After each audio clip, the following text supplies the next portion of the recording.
Hello and welcome, Bit-sized Catechism here. We are continuing with the first article of the Creed and we are looking at God and His attributes. The first attribute of God I want to discuss is that God is almighty.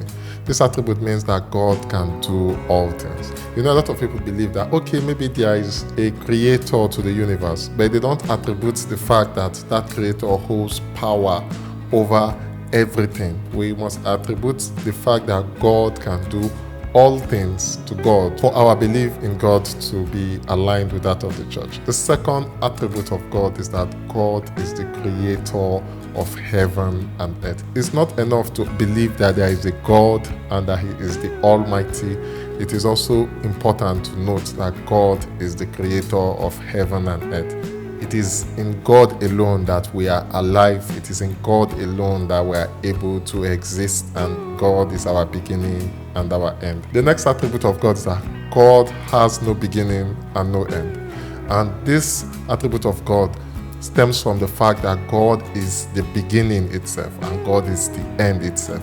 That nothing existed before God and nothing will exist after God. Now, this teaching is kind of a mystery because we don't understand it completely, and it's okay because we exist in time, but we know that God is above time and out of time. So God has no beginning and God has no end. The next attribute of God is that God is everywhere.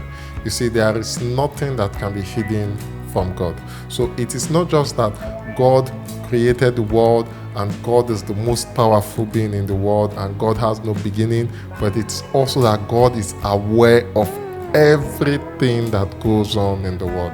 So nothing is hidden from God, not even our most secret thoughts.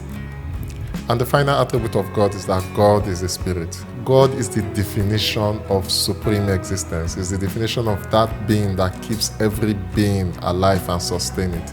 So God is not restricted to our bodies and our existence as we know it as human beings. So these are the attributes of God as defined by the Catechism of the Catholic Church. I'll catch you in the next questions. Peace.